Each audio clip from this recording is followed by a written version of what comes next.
Hello everybody, and welcome to another Twin Flame Healers video with Jill and Rémi. And today we are going to be covering the topic, why is my twin flame such a jerk? We'll have fun with this one. So we're going to be giving an overview of different ways that our twin flame can be appearing to be a jerk, how we're contributing to that, the underlying reasons and causes as we see them, how we can respond, how we can clean up our own act, and what we do that makes things worse, what we do that makes things better. And we're also going to be doing, as always, some healing and clearing for all of you around this issue. And Rémi's going to start by doing an overall clearing for all of us, and then we'll jump in. Okay, so this is just a brief clearing to start off with, and then we'll go more fully into clearing as the video goes on. So let's ask to clear a variety of dark energies that get in the way for you, for your twin, or other soul connection, and the space between you and your environment. So we'll do a little bit of that and more later. So let's ask for Krishna, Durga, Arcturians and their guides, Ashtar Command, Intergalactic Committee, Anunnaki, shields, fractals, and spying devices transform. Let's ask for the Pleiadians to come in with that too. Implants, first layer of the aura and beyond, clear. Demonic, satanic, luciferic, source of all evil, clear with the help of Krishna, Kali, and the Masters of the Race. And clear curses in relation to Earth and other locations. And since we have Shiva with us today, let's ask for him to help out with the process as well. Let's ask for Shiva and Shakti to come in. He's connected with a few goddesses. So Parvati, Durga as well. Let's ask for all of them to come in and fill this up.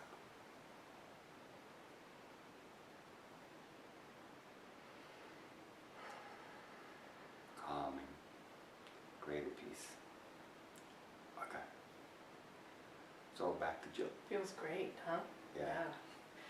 So this is something, everybody, that you can do every day, and we highly recommend it. Just what Rémi did, do for yourself and your twin flame. That helps a lot. This is something that has been just a huge tool in our journey, and we find that it's really, really essential for advanced souls and twin flames to clear on a regular basis. So, okay, so back to our twin being a jerk. So as always, this this topic comes from questions and sessions and things that we have with our twin flame clients. This is a common thing that we get asked, and also always from our own experience, because we've experienced a lot of us being jerks to each other and also seeing the other one as a jerk. So we're going to unpack all of that. We're going to talk about how that's played out a bit for us too. So this video is for you, whether you're with your twin, whether you haven't seen him in 20 years, it doesn't matter, because any interaction that we have with our twin flame, we've got the energetic interaction, and then you've had some interaction likely on the 3D, and oftentimes there's hurt that's left over for that. So this will apply to couples that are together, couples that are separated, or having sporadic contact. This is for all of you. This is a common thread through all twin flame connections. So when I was first starting the twin flame journey this lifetime with Rémi, and in the bubbly-eyed goo-goo phase at the beginning, I was on Google, checking everything, and oh, this program and that book and da-da-da. And one of the things that probably many of you have checked out Jenna Forrest's work, but I remember her saying part of what you're going to have to go through is your twin flame becoming a temporary monster. And I went, oh boy. It was the first inkling that I got that things weren't just going to be like my fantasy, right? Like we all start out with. We think our twin is going to be this perfect lover and etc. So when, in the beginning, all of that's real. In the beginning, when we have that first connection, we're really seeing them as a soul. And they're seeing us as a soul, and we're experiencing ourselves as our soul, as our essence. That's why things are so great. We're activated back into our soul consciousness. So that's the beginning of the twin flame journey. That's very real. That's who you actually really are. And when we do sessions and look into the Akashic records for you, that's what we see. Then, obviously, what happens is all the gunk comes up, and this is where the jerk stuff comes in. So part of our journey is to endure this process of the gunk coming up. You guys all probably know this. We're not telling you anything you don't know. We're just framing it. The first time that Rémi and I started having difficulties, we didn't know what was going on in a way. It was like everything was so great, and then all of a sudden I could feel this energy coming from him, and I was like, what is this? And then he, of course, could feel some coming from me. And we started to play with it and dance with it. And we came up with, we'll talk about sub-personalities later, but we actually started naming some of these characters inside. And one of the first ones was, we named him Yosemite Sam. You know that character with the long mustache and the 6-shooters who's about this tall? And he's like, oh, what does he say? He calls them varmints. I'm going to shoot you, you varmint. I'm going to shoot you, you varmint. And we saw that we had that, and we were joking. We said, yeah, we take out our 6-shooter and start shooting at each other. So just pretend that all of you have a Yosemite Sam inside you, and so does your twin. And we'll be unpacking why and wherefore and what to do. Okay, so part of it is the way we see our partner as well. So there's what they do. And then there's a dance in terms of the way I see my partner is, you're just like my mom, right? Or you're just like my ex-spouse, and I put so much energy into running the hell away from her. And then all of a sudden there you are again, the same character. Oh my God, let me out of here. So we need to work at clearing the energies for ourselves, obviously. And depending on where our twin's at, if they're willing and able to clear for themselves, then we do the dance with them. That's the ideal. But for a lot of twins and other soul connections, you're not together, so you can do it for them energetically. So one way this plays out, and we're going to tell a little of our story, how this played out for us. Remember, in a twin flame connection, you're dealing with their soul, your soul, and then the sub-personalities, the wounds, the collective consciousness, the ancestral templates, all the other stuff. That's the stuff that needs to get dealt with in a twin flame connection. So we've got our souls, which are always in communion. They're like this all the time. And then we've got these other parts. So what can happen is you'll be experiencing them as two people. And that's what, or a variety of people. And that's what Rémi and I had. At the beginning, we were soul to soul. Things were great. Then we decided to make this move together. And I said, I'm coming, yep, I'm coming. And I was ready, I was excited, I'm coming. And then, wah, wah, wah, I didn't come. And looking back on it now, we see what was going on is that my soul was, you know, raring to go, but I had these other parts of me that I hadn't dealt with yet. Totally unconscious. And I meant every word I said when I said, I'm coming to you. But there were parts of me that weren't ready, and there were parts of me that were stuck in the old template. And boy, was that a tough time for us. That really brought out the temporary monster. Rémi got pissed and started 6-shootering me on a regular basis, and that made things much worse. So we're going to talk about that. And of course, we were totally unaware of what was going on. He's like, you told me you were ready. So what can happen with our twin is they'll say one thing, and they'll mean it, and then they'll do another. We see this all the time. I'm leaving my wife, I'm going to move, or we've seen another variation of that where somebody moves to the twin, then the twin says, well, I'm going to move away. So we're always dealing with this dance between the soul and the let's call it the lower parts. You want to talk about your side Sure. of it?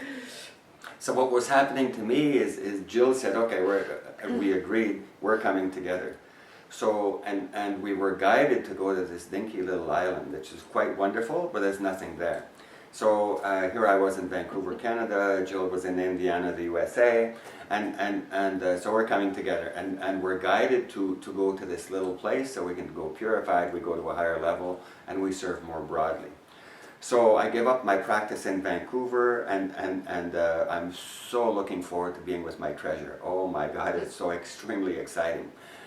So then she says, I'm not coming. So here I am sitting in this island that I don't want to be there whatsoever. The neighbors, I think by that point, they'd started pulling out the chainsaws and they were cutting down the trees. I was in a place of nightmare. I had nothing to do except with me and my belly button, right? All I had to do was to focus on myself and clear my issues. And I was so pissed. I don't know how long it lasted, but I think it was 2 months or something, where I was walking up and down swearing at Jill and furious, so furious.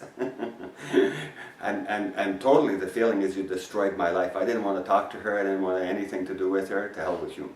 Yeah. So she's in the process of cleaning up and sending me love energy and forgiveness and compassion and blah blah, and I'm in wandering up and down the road swearing. So gradually there's a calming that happened, and then we came together. Yeah.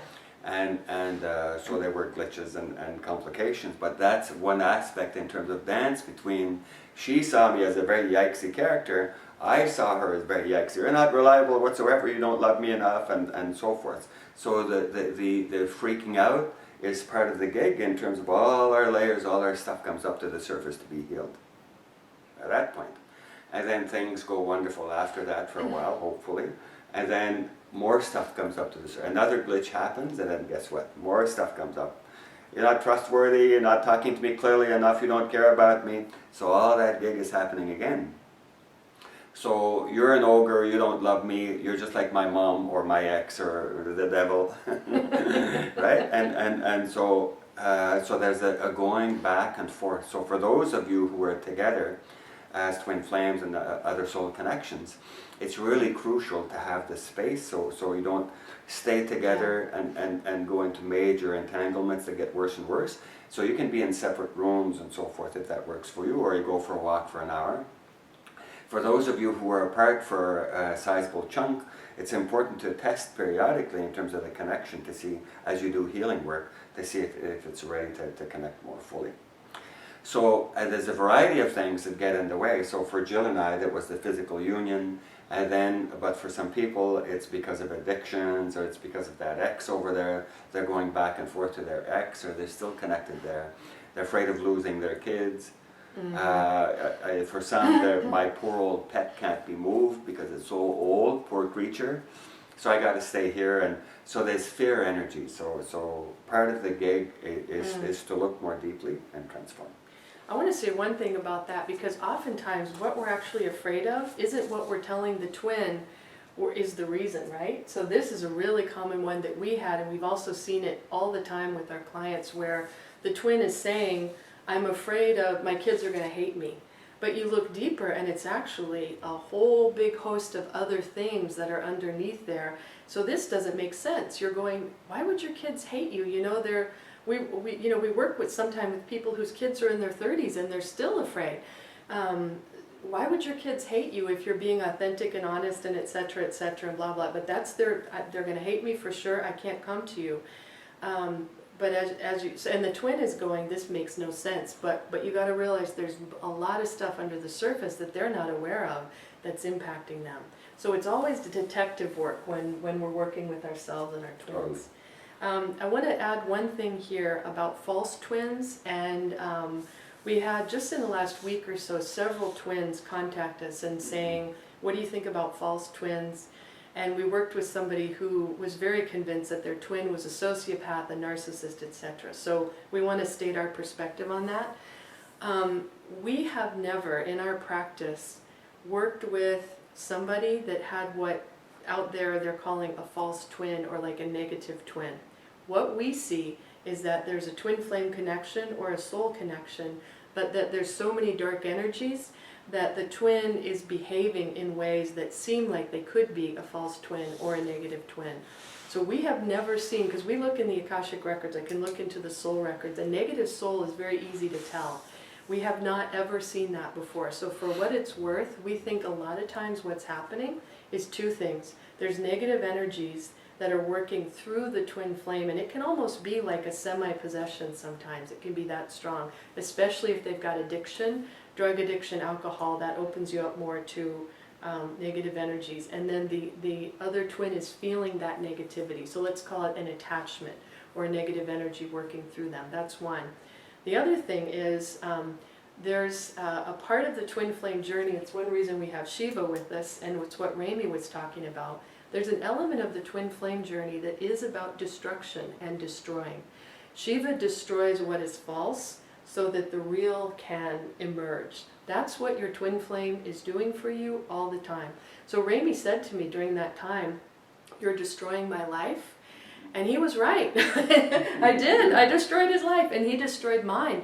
I gave up my house, my family, my marriage, financial security, being taken care of, all of the, these riches in my former life. Goodbye. I had to come be with him.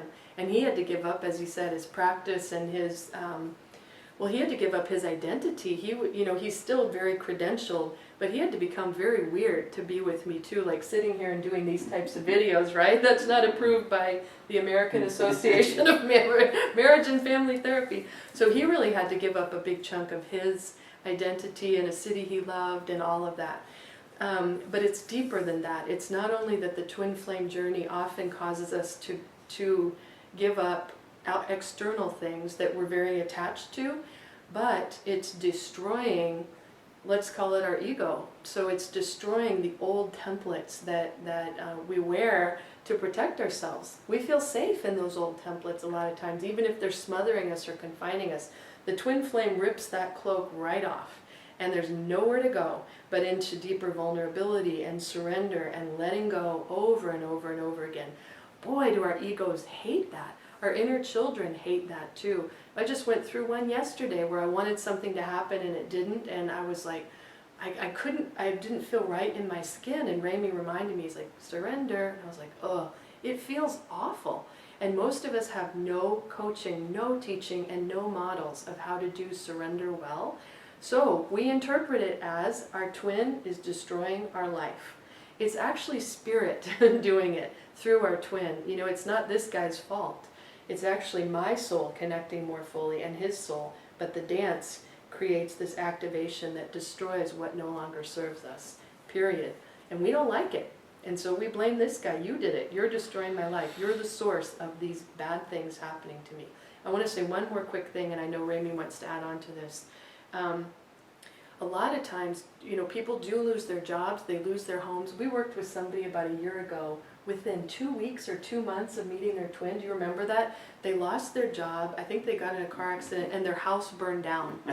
Literally, and we were just like, oh man. But we could see it was the old structure burning down. It looks and feels absolutely horrible, and anyone looking from the outside would be like, you gotta get away. But we see it's exactly the phoenix. You're burning up the old so that you can be reborn as something new. And we're a living testament to that. We're not just yakking at you. Here we sit right now, fully together. We're not perfect. We don't ever advertise ourselves to be perfect. We still getting glitches and, like the rest of you, but we keep going. Right now we're looking out onto Bellingham Bay with mountains, and we're talking to you guys, sharing what we've learned, and, our lives just keep getting richer and richer and better. So, yep, we destroyed each other's lives. Thank God. I guess it's still me. Do you want to add anything to that? No, it's good. Okay, all right. So part of it is perceptual, that how we interpret things really does matter, because think of the difference, how remember too, as twins, you're always connected. They feel your thoughts, they feel your energy, and vice versa. So how we're holding them in our perception. If I see Rémi as a destroyer and a bad guy and a jerk and an asshole and all these things, that's going to shrink me, that's going to shrink our connection, it's going to invite dark energies in, it's going to make the whole thing much more difficult. Where if I surrender and say, okay, I don't like what's happening right now, that I'm being asked to give up these cherished things in my life, but I know it's actually spirit, it's just spirit. And if Rémi weren't the vehicle, then I wouldn't have this opportunity to do that. I'd still be sitting back in Indiana. I was a housewife, you guys, so thank God. So in a way, learning to shift your perception, and we're going to be talking about this more later, of what makes it worse and what makes it better, but holding them in a perception of you're not the enemy, you're not a destroyer. Okay, sometimes we can think our twin is hurting us on purpose, and again, this is the perception. Sometimes we do. Sometimes we get our 6-shooters out. Sometimes Rémi and I, in the past, we haven't done it in a while, except one recent incident, but we rarely say things deliberately to, is that true? I think that is true. Yeah, we don't consciously try to hurt each other, but we still hurt each other. We still say things that trigger things that are in us that need to be healed, or he's acting out a bit and I'm the receiver of it, but we're not consciously trying to do it to each other. So if you know that even if your twin really is seeming like a monster, they very likely are not trying to hurt you. They're just acting out of their own pain. Also, other people, this is where the perceptions of others can be really tricky, because, you know, in a traditional relationship, you don't want your partner acting like a jerk, right? And so, but knowing that what's happening is a deeper level of purification, a helper could often say, well, you got to get away from this guy, or your friend's going, why are you with Susan over there, you know, or so-and-so's still stuck in his marriage, why are you bothering with him? Because they don't understand the depth of what's going on. So as a twin flame, you need to hold that knowledge within you and trust your path, and not give your power away to people who are going to tell you, looking at the surface, this is a bad deal. Let's see. Yeah. The other thing about twin flames is that it's, we hear this all the time, I'm done, I'm over it, he's such a jerk, I'm not going to deal with him anymore. We have really not seen that work so well, and I'll talk more about what I mean. We're connected. Think of us as a four-legged creature, or the yin and yang symbol. You're like this with your twin. So the only parts of you that can run away are at the physical level and at the personality level. But really, running is a mental thing. It's just an idea. I'm going to run away from you because it's you.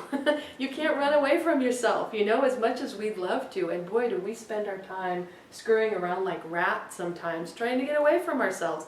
Oh, if I leave him, life will be rosy. Yeah, sorry, no. Because now, that said, we'll talk about 3D boundaries. It's not that you just have to sit there and go, oh, whatever they're throwing at you. That's not true, because we're in a relationship too. We have to set boundaries, and that hurt, that's not okay.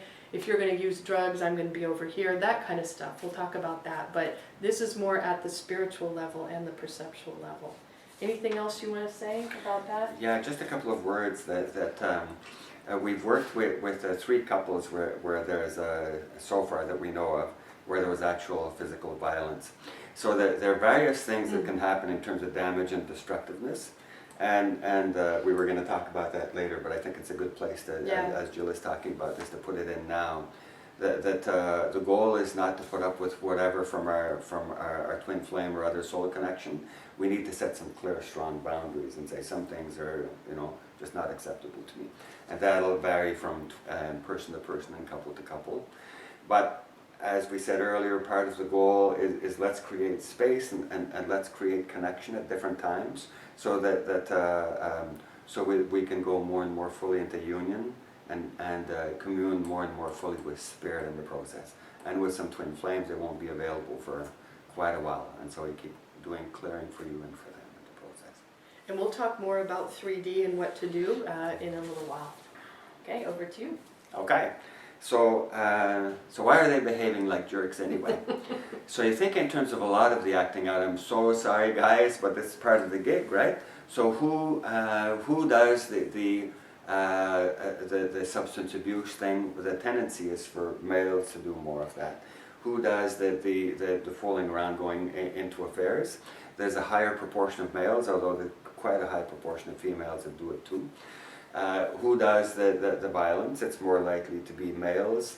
And who's likely to say, I'm running off to another place? Who's doing the yearning? It tends to be the women. So overall, there's a strong pattern of the women sitting and waiting for the guy and hoping for communion. And she does her things. They're part of the problem, and she may be barking at him and so forth, and going too much into intensity and a variety of things. But in terms of the actual physical acting out that's damaging, that tends to be the guy. Now we have to define that carefully, because the guy in the relationship may be a really sensitive New Age guy, and his partner is very yang. She's very powerful and not so much in touch with her feelings. And so she's the one who does the acting out, not aware of some of the causes and so forth, not able to do some of the healing. So it's the guy that has to play the role of transformer. Just like with a lot of cases, it's the woman who has to do the healing and so forth. Not fair, but this isn't about fairness. That's not the gig. And for male-male and female-female pairs, this plays out in a variety of ways. Who's carrying more yang, who's carrying more yin, and they did that dance too. Totally. And with Jill and I have a strong yang side, I have a strong yin side. She has a strong yang side, a strong yin side. So sometimes she's totally oblivious about her emotions and what she's doing, and just as I am, right? So as we evolve more and more fully as couples, we develop a strong yin and yang side. So it's not just one person's like this and one's like that.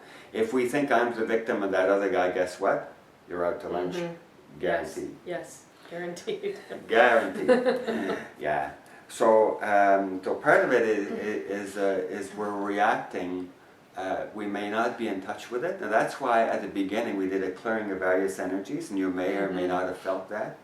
But there's a whole host of energies that impact us, and we need to clear them. So there's extraterrestrials, there's curses, there's ancestral stuff from there's previous lifetimes, there's collective consciousness, there's my inner child freaking out and acting out, and etc. So for those who watched our other videos, there's some clearing stuff that you can get from those videos, as well as our webinars and other work. So, and you can get that at twinflamehealers.com.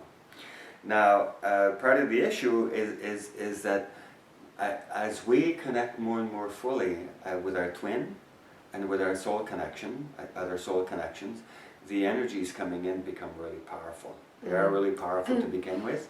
And so it feels terrific, as Jill said at the beginning. It feels so wonderful. And then the obstructions within us, within our energy system, come up to the light to be transformed. So many of you have heard about Kundalini. What happens is energy comes up from the base of the spine as we do spiritual practices, and gradually it purifies more and more. And it gets stuck in various places, and we may have physical pain or react out, and etc. It's the same, except it's done through the relationship. So in our experience, our relationship, the spiritual relationship, is the quickest vehicle for transformation, bar none, anything that we've experienced. I've been on spiritual path since 1969, and there's nothing, absolutely nothing that goes anywhere close to this relationship for fabulous transformation. So part of me, I felt like running away regularly, and then I connect with Spirit and I ask for guidance on that. No, stay put. Oh shit, are you serious? I want to get out of here. And sometimes, I may run away for a few days or a week and run off with my teddy bear, right? But there's always the yearning to come back. So we have to listen to both sides. If things are too intense, then take a break and you go with the yearning and you start communing and connecting again, and there's a purifying that happens more and more and more deeply. And so the riches become stronger and stronger and stronger, and the negatives become less and less and less. Yeah. And that's what's happening with us. Yeah. It's fabulous. Yeah, it is. It is. Over to you. Okay.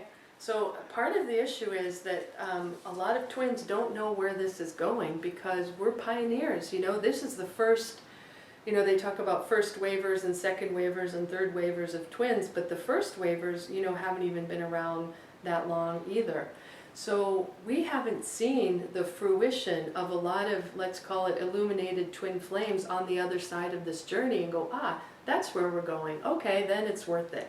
We haven't gotten to see that a lot.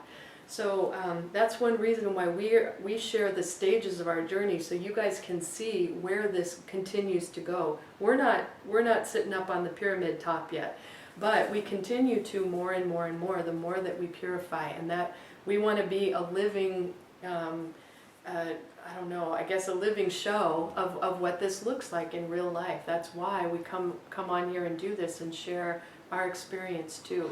So do know that you continue to go up. It continues to spiral up. I told Rémi that at the beginning. Spirit told me that. He didn't believe me whatsoever, because he was, he was used to the old model of relationship. And I said, we're going to keep going up. It's like, and I said, we'll get a honeymoon at each stage. And we do, we really do. I totally knew better. I totally knew she was totally out to lunch.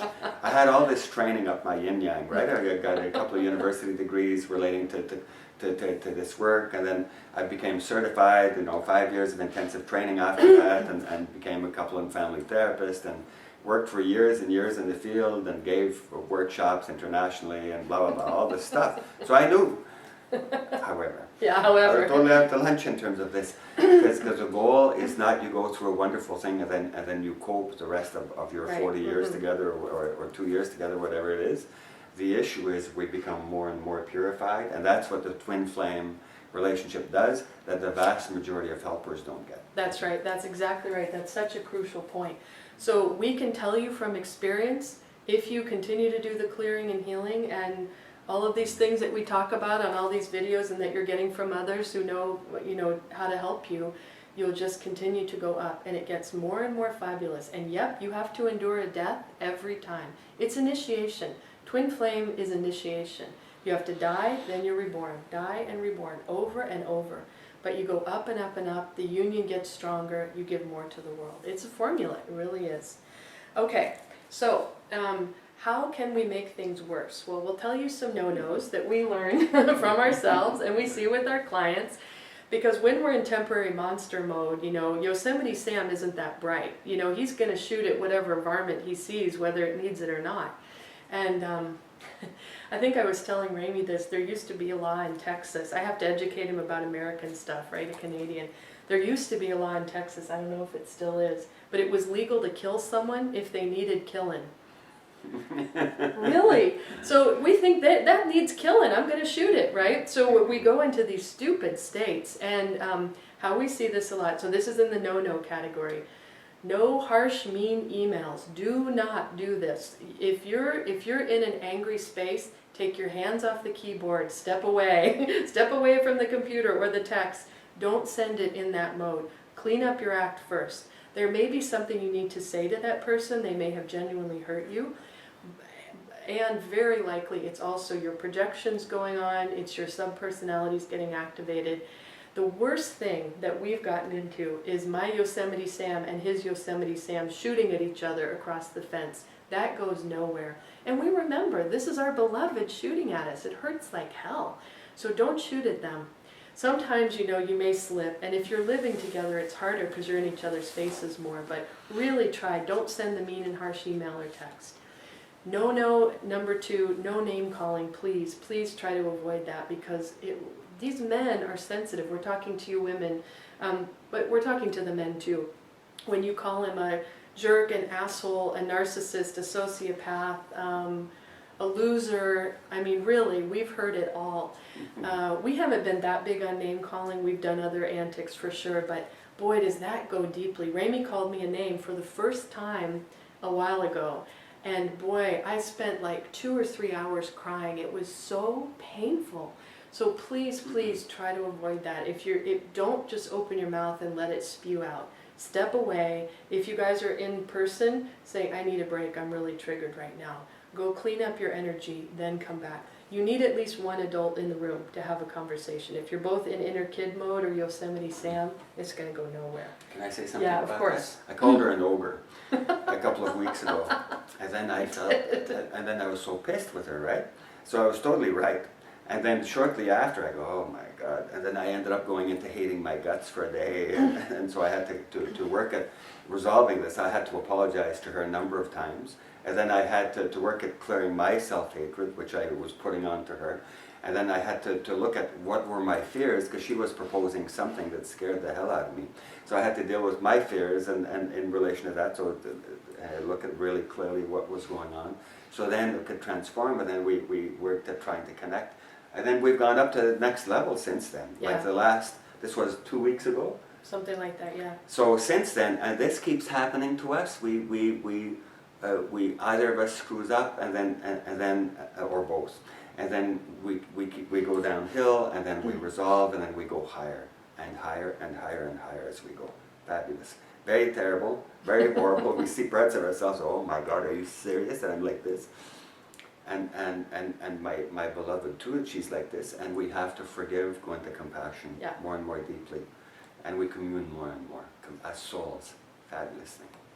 So no number 3, I think I'm at, I don't know, 3 or 4, is holding on to grudges and holding them accountable for that one thing they said. If I had not forgiven Rémi for that, we wouldn't be sitting here doing this. So know that they're, just forgive them. They're being they are being an ogre sometimes. So what? So are you. We just have to forgive and say, okay, that's the old crap coming up. Hey, we're twin flames here. We're doing this for the planet. So yeah, we're going to be an ogre sometime. All right, I forgive you, and I have to forgive myself too. If you sent the mean, nasty email, send another one and apologize. I'm so sorry. I was acting, from my fear and pain. I'm really sorry I said those things to you. I love you. Let's repair and move on. So just take responsibility, heal. Don't hold on to grudges, and don't, it hurts to be told what you did 2 years ago that hurt that person when you were behaving like a 2-year-old. It's like, yeah, I've grown since then, so let's move on. That said, don't hesitate to clear out the hurts. You need to clear out the hurts. If somebody has called you a name or been hurtful, you need to feel that and process that. So you take responsibility for healing your part. Another no-no, don't push them out of your life in a harsh way. We see this a lot. The final email, I can't take it anymore, move on, go be happy, see you later. Guess what? You're probably going to be eating your words with that, and it's going to hurt like hell. In our connection, Rémi's been the one who's done more the threats of leaving. That hasn't been my thing. I do other things, obviously, but he's threatened over and over again to distance, to leave, to go be over here, take his teddy bear and run away, right? It's so hurtful. And so really know how much that's going to hurt your twin, and if you're trying to do it in retaliation, please don't do that, because it really, really hurts. If you need to set a 3D boundary, that's one thing, but try to do it in a kind, respectful way.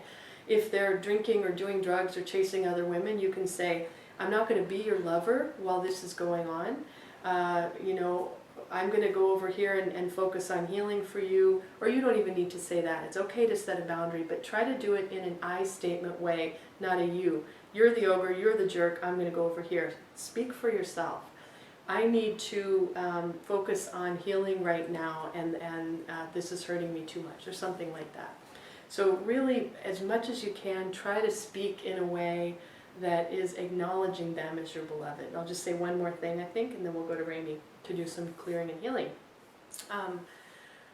One thing is, when you're thinking of your twin as a jerk, they feel it. Now men, as we talked difference about males and females, what we see is that males in general tend to be able to shut off their awareness of what's going on in their soul or their feelings more easily. It's one baffling thing for the twin flame women. How can he not want to be with me? How can he not feel that? Well, it's because he's shutting that down, or he's acting from these lower places. He's not in his soul consciousness. So your job is to commune with him as a soul, or her as a soul, and fuel the union. That actually fuels the union. That sends positive energy down the pipeline. If you're pissed at them, thinking they're a jerk, even if you're not saying anything to them, they're going to feel it and they're going to pull away. That's exactly what happened to me and Rémi. He was pissed, his 6 shooters were out, I withdrew even more. It doesn't work very well. So yep, you're going to get hurt. It's not about letting them walk all over you, but the sooner you can clear those things and come back up into the soul consciousness and hold the two of you there, that is going to speed things along way quicker. And ironically, it's going to help them let go of those things that you hate. I got this insight once. It's not my job to sit and chip away at him, the things that I don't like. That's not my job. My job is to hold him up so that those things can be cleared more quickly. There's bigger forces, people, working on us. It's not just our brains running the show. Our higher selves, our souls, there's high beings up there orchestrating this. So the more we're up in that vibration, the more that can happen quickly, easily, and with less damage.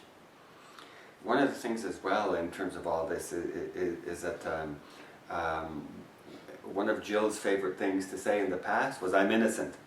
So, and that had pissed me off so much because I totally knew she wasn't innocent. Of course she was innocent, and she also totally wasn't innocent. That's Both of them. right. That's right. But she was specialized. She really focused on, I'm innocent, I got nothing to do with anything, and you're just complaining. And so, so then there's that question in terms of dance. I think in terms of whether that's destructive to a relationship or not.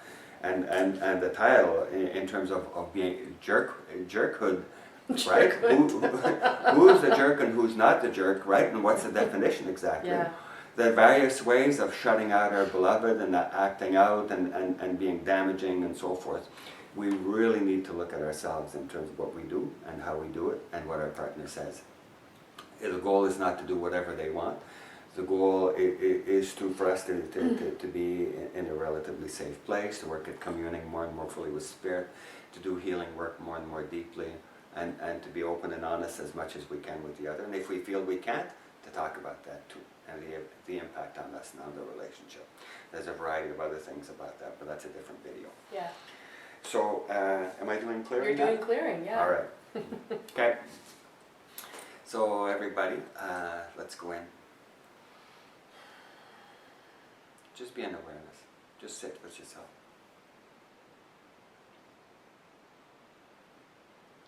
Lords of Karma, Archangel Michael, let's ask to clear us of the energies related to this. There's a whole host of energies. We did clearing of dark energies at the beginning. Now we'll do a little bit of different stuff. Imagine that your ex-spouse or the other guy's ex-spouse is still connected with it and she's really upset. He. And so energy is coming up the pipe and affecting the one twin, which affects the other, which affects the relationship. Let's ask to cut the cords of ex-spouse and other people who are impacting as a negative relationship. So you can use various beings to do that. So Manjushri is wonderful for that, Tibetan Buddhist, but there are others too.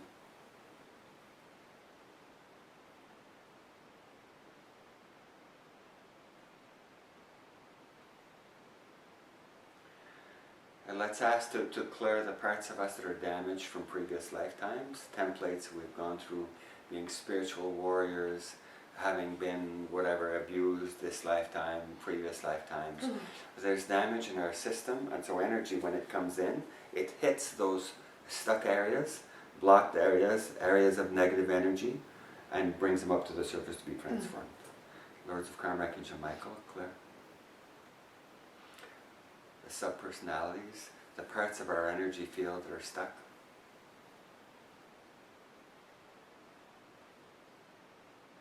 Let's ask for Archangel Vawamas to open up our energy system, so it's like the pipes are bigger, so we can receive more, and the obstructions are smaller in that context. Let's ask to open up Sushumna, Nadis, Ida, Pingala, and meridians.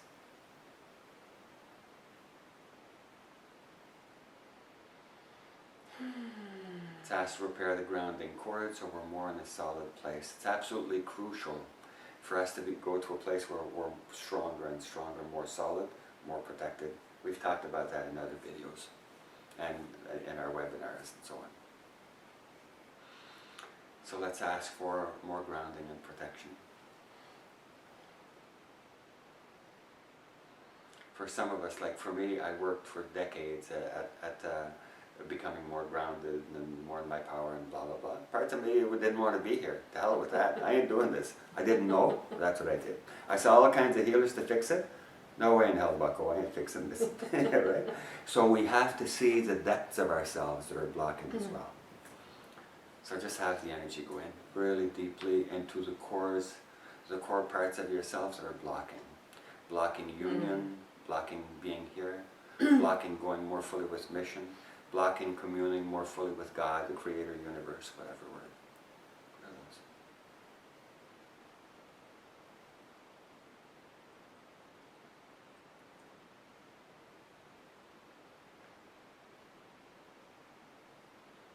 And let's ask to clear the space between my beloved and I. Sacred relationship. So clear the soul level, past life issues, etc. Lords of Karma, Archangel Michael. clear the heart chakra level. We played with the goddesses a little bit at the beginning. It was so great, wasn't it, the energy? So let's ask for them to come back in. So Shiva again. As well, if you're Christian, you bring in Christ. If you're Muslim, you just bring in who feels right for you. And the goddesses. And we connect heart to heart chakra with our twin, whether we're together or not. More deeply. Remove obstructions, remove pain from before. Remove the parts of us that feel unworthy. All of us have parts to that. We have characters saying, I'm fully ready for my twin, and then we look more deeply, and then guess what? All kinds of layers. If you and your twin are apart, there's no such thing as you're fully ready and they're fully not ready. It's not black and white. Bring greater peace.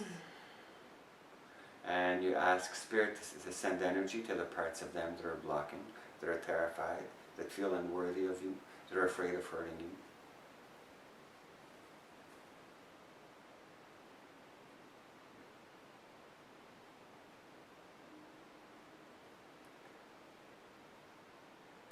And let's ask to remove chains between us. Chains blocking us, having been a slave in previous lifetimes, and various other things. Having contracts, soul contracts. I was supposed to marry that one and I did. And now how can I possibly be with this new one here that's fabulous riches? So let's ask to clear old contracts that get in the way. Oh, it's like you and your twin flame connecting, another strong soul connection. It's not all of a sudden a coincidence and it destroys all your life and all of a sudden you're a major sinner because you're yearning for that one. That's not it. Because it's Spirit that orchestrated it, right? Because they feel you're ready to go to the next levels. So we clear the old guilt and shame and unworthiness, and I'm a major culprit and afraid of what other people are going to say, and blah, blah, blah. Clear. Why don't you do the guides? Coordinating the guides, is that Okay, thing? so I'll check with you in a second to do that. Let's ask for you to do that. Let's ask to clear the context. The negative energies in your neck of the woods that are making it really hard for you to be in touch with who you are. If you live in darkest New York City, there's all kinds of energies there, for example, right? You live in a place that's really busy, then it's really hard to feel. So clear those energies around you. Loads of karmic angel Michael. And now we're going to Jill to see what she wants to add. I just want to do this one piece because we've been doing this in the last few weeks and it's working great. We always learn new stuff, so it's fun to apply it right away. So let's ask for any negative guides or negative entities that are really disrupting your connection. Let's ask for third order guides to escort them, bind their energies. And let's ask for any guides that are not serving you any longer. So this is for you and your twin in your mission and union to be thanked and released. And let's bring in higher, wiser guides for everybody. And this is the part that's new. Let's ask for your guide teams to coordinate. Oh, feel that right there. That feels so good. Rémi and I learned this where we realized that he had a set of guides, I had a set of guides, and we were getting guided like this sometimes. And I knew I was right, he knew he was right. So finally we said, our guides got to, get together. So this is all new. Everything we're doing is pioneering. Even the guides don't know what to do sometimes. We have to learn and teach them. So let's ask for all of your guides to come together, and let's ask for higher, wiser, twin flame guides to come in and assist. I just want to clarify what Jill was saying. Our guides don't know sometimes. Slightly different change in terms of what she said there. Most of the time our guides don't know, because twin flames coming on Earth is mostly quite new. It's quite recent, so this is new territory. We're figuring it out. I'm figuring it out, Jill is figuring it out, we figure it out together, and our guides are figuring it out and higher up, because it's new level of consciousness. There's no map. So we're all learning. And I think that's all. So we talked about boundaries before. Yeah. Okay, Yeah, so we're done. yeah, we're done. Okay, so as always, we're offering this to you. We hope it's of service to you. Share it with anybody you like. The heal, you can listen to it over and over again, or do the healing parts over and over again if you want. And as always, we're here for you. We're doing now these weekly, almost weekly webinars where we're going to cover a variety of topics. If you have things you want to cover, you would like to see us cover, email us, twinflamehealers@gmail.com. On our website, we've got a whole variety of things, and it's just going to keep growing to serve you. So, and we're here to work with you in sessions if you want. We're really here to serve you guys. So let us know how we can be of service, and we're here. So, Jill, Rémi, twinflamehealers.com. Great connecting with you. Yeah, take care everybody. Namaste. All the best.